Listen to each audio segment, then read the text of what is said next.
নমস্কার বন্ধুরা, আমি অর্চনা। আপনারা দেখছেন অর্চনার সহজ রান্না। আশা করি আপনারা সবাই ভালো আছেন। আজকে যে রেসিপিটা বানাবো সেটা কি বানিয়েছি এবং কিভাবে বানিয়েছি সেটা দেখাবো। এখানে গরম জলের মধ্যে পালং শাকটা দিয়ে দিচ্ছি। এখানে 500-র বেশি পালং শাক আছে। পালং শাকটা অল্প একটু সিদ্ধ হয়ে যাওয়ার পরে কয়েকটা কাজু বাদাম আর আমন্ড বাদাম দিয়ে দিচ্ছি। এটাও পালং শাকের সঙ্গে সিদ্ধ করে নেব। এটা 5 মিনিট ঢেকে দেব। ঢেকে দিলে তাড়াতাড়ি হয়ে যাবে। 5 মিনিট পরে এটাকে নামিয়ে নিতে হবে। এখানে একটা বড় পাত্রের মধ্যে ঠান্ডা জল এবং কিছুটা বরফ দিয়ে দিয়েছি। তার মধ্যে পালং শাক আর বাদামগুলো দিয়ে দিচ্ছি। এটা 2 মিনিট রাখার পরে ছেঁকে নিতে হবে।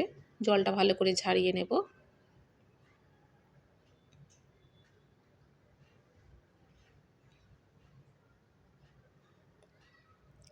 এবারে এর মধ্যে যে বাদাম দিয়েছিলাম, আমন্ড বাদাম, ওর খোসাটা ছাড়িয়ে নেব।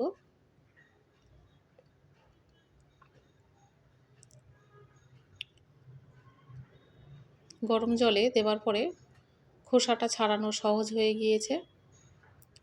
খুব তাড়াতাড়ি খোসা ছাড়ানো যাবে।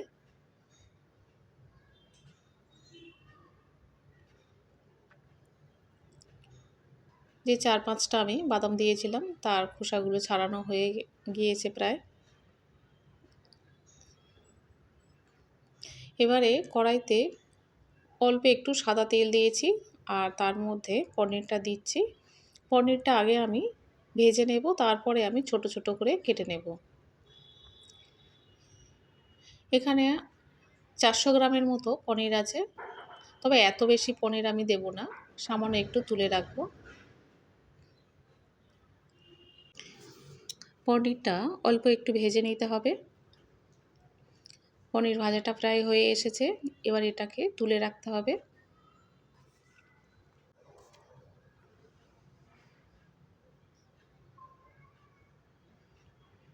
এবার পনিরটা তুলে নিচ্ছি।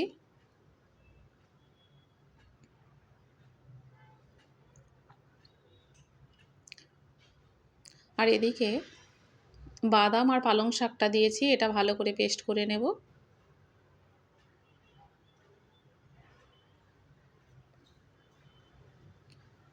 বাদাম আর পালং শাকের পেস্ট হয়ে গিয়েছে।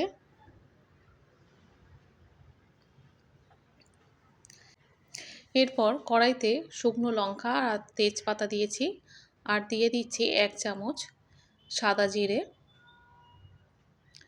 জিরেটা একটু ভালো করে ভেজে নিয়ে এর মধ্যে দিয়ে দেব কুচিয়ে রাখা পেঁয়াজ। একটা বেশ বড় সাইজের পেঁয়াজ খুব ছোট ছোট করে আমি কেটে রেখেছিলাম। পেঁয়াজটা লাল লাল করে ভেজে নিতে হবে।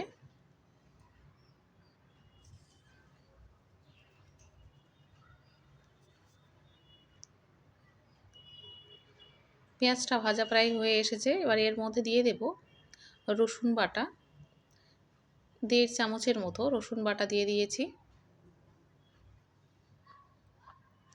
রসুনটা একটু কষিয়ে নেবার পরে এর মধ্যে দিয়ে দেব টমেটো কুচি।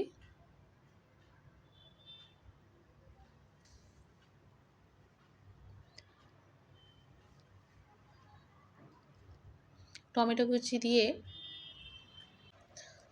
খুব ভালো করে কষিয়ে নিয়েছি। এবার এর মধ্যে আরও কিছু মশলা দেব, যেমন আদা বাটা 1 চামচ, কাঁচা লঙ্কা বাটা 1 চামচ, ধনিয়া গুঁড়া 2 চামচ দিয়েছি আর জিরা গুঁড়ো দিচ্ছি 2 চামচ।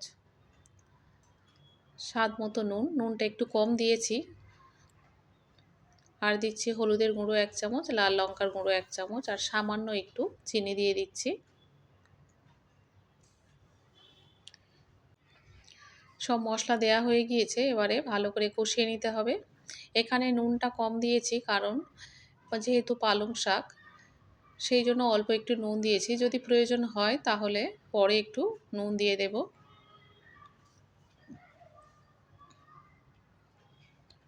সব কিছু মশলা দেওয়ার পরে খুব ভালো করে না কষিয়ে নিলে হবে না, অনেকক্ষণ কষিয়ে নিলাম।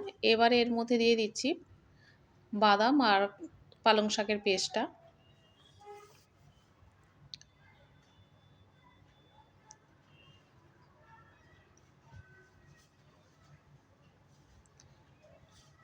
এটা দিয়ে অনেকক্ষণ নাড়াচাড়া করেছি। প্রায় শুকনো হয়ে এসেছে পেস্টটা দিয়ে দেওয়ার পরে পালং শাকটা অনেকটা শুকনো হয়ে এসেছে। এবারে এর মধ্যে দিয়ে দিচ্ছি ভেজে রাখা পনিরটা।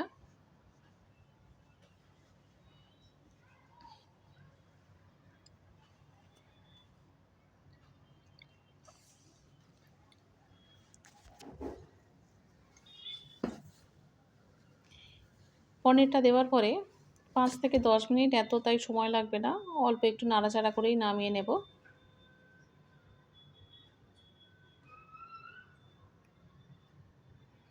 যেহেতু পালং শাকের পেস্টটা মশলার সঙ্গে ভালো করে কষিয়ে নিয়েছি, আর এর মধ্যে দিয়ে দিলাম গরম মশলা, যেহেতু তরকারিটা হয়ে গিয়েছে পালং পনির।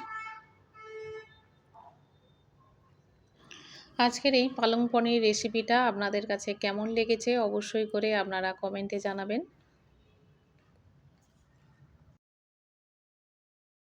খেতে ভীষণ সুন্দর হয়েছিল। আমি অর্চনা, আপনারা দেখছেন অর্চনার সহজ রান্না।